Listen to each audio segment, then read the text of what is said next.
থানার মধ্যে বোমা বিস্ফোরণের অভিযোগে চাঞ্চল্য নোয়াপাড়ায়। আশপাশের কয়েকটি বাড়িতে উড়ে গেল বোমার টুকরো, দাবি স্থানীয়দের। নোয়াপাড়া থানা চত্বরে বিস্ফোরণ, কেঁপে উঠল গোটা এলাকা। ভোটের আগে আতঙ্ক, প্রশ্নের মুখে নিরাপত্তা। ভোটের ঠিক আগে চাঞ্চল্যকর ঘটনা উত্তর 24 পরগনার নোয়াপাড়ায়। শনিবার বিকট শব্দে কেঁপে উঠল নোয়াপাড়া থানা চত্বর সহ সংলগ্ন এলাকা। মুহূর্তের মধ্যে চারিদিকে ছড়িয়ে পড়ে বোমার স্প্লিন্টার, কালো ধোঁয়ায় ঢেকে যায় আশপাশ। স্থানীয় বাসিন্দাদের অভিযোগ, থানার ভিতর থেকেই বোমা বিস্ফোরণের শব্দ শোনা যায়। ঘটনায় মুহূর্তের মধ্যেই চরম আতঙ্ক ছড়িয়ে পড়ে আশেপাশের বাড়িগুলিতে। ঘটনায় আতঙ্কিত স্থানীয় বাসিন্দারা। গোটা ঘটনায় প্রশ্নের মুখে নিরাপত্তা। থানার ভিতরে কিভাবে ঘটল এই বিস্ফোরণ তা নিয়ে উঠছে প্রশ্ন। আগামী 29 এপ্রিল রাজ্যে বিধানসভার দ্বিতীয় দফার ভোট গ্রহণ, যেখানে নোয়াপাড়া বিধানসভা কেন্দ্র অন্তর্ভুক্ত। ভোটের আগে এমন বিস্ফোরণের ঘটনায় স্বাভাবিকভাবেই এলাকায় আতঙ্কিত এলাকাবাসী। শনিবার আচমকায় বিস্ফোরণের শব্দ শোনা যায় নোয়াপাড়া থানার ভিতর থেকে। বিস্ফোরণের তীব্রতা এতটাই ছিল যে তার অভিঘাতে বোমার টুকরো উড়ে গিয়ে পড়ে থানা লাগোয়া বাড়িগুলির উঠোন ও ছাদে।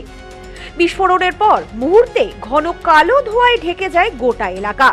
আতঙ্কে বাড়ি থেকে বেরিয়ে আসেন এলাকার বাসিন্দারা। স্থানীয়দের দাবি, শব্দের উৎস ছিল স্পষ্টতই থানার ভেতর, কিন্তু ঠিক কি কারণে বিস্ফোরণ ঘটল তা নিয়ে ধোঁয়াশা। অভিযোগ, ঘটনার পর থানায় গিয়ে খোঁজ খবর করতে চাইলে পুলিশ কোনো স্পষ্ট উত্তর দেয়নি। ফলে আতঙ্ক আরো বেড়েছে সাধারণ মানুষের মধ্যে। এ বিষয়ে স্থানীয় বাসিন্দা রাজেশ বাসফর বলেন, থানার গায়েই আমাদের বাড়ি।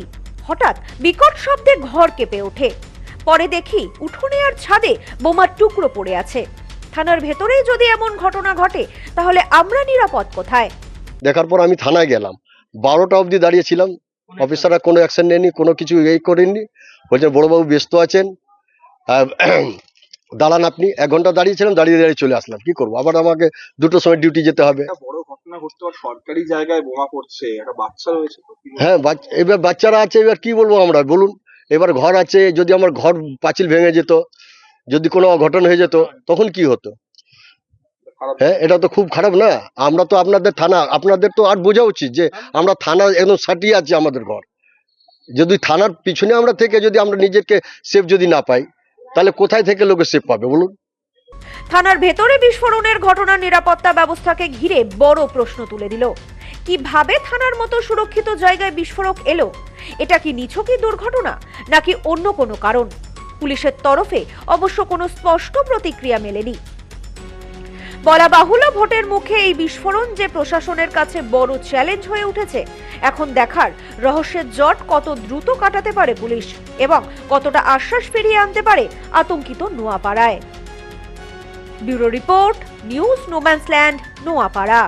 নিউ মায়ের আশীর্বাদ guest house and community hall সম্পূর্ণ শীততাপ নিয়ন্ত্রিত।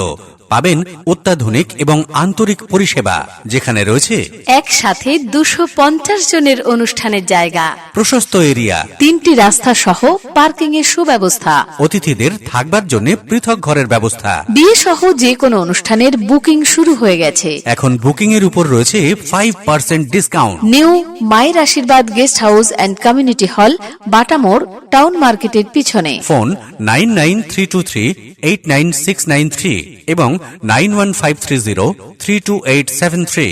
আপনার আভিজাত্য নিউ মায়ের আশীর্বাদ guest house and community hall.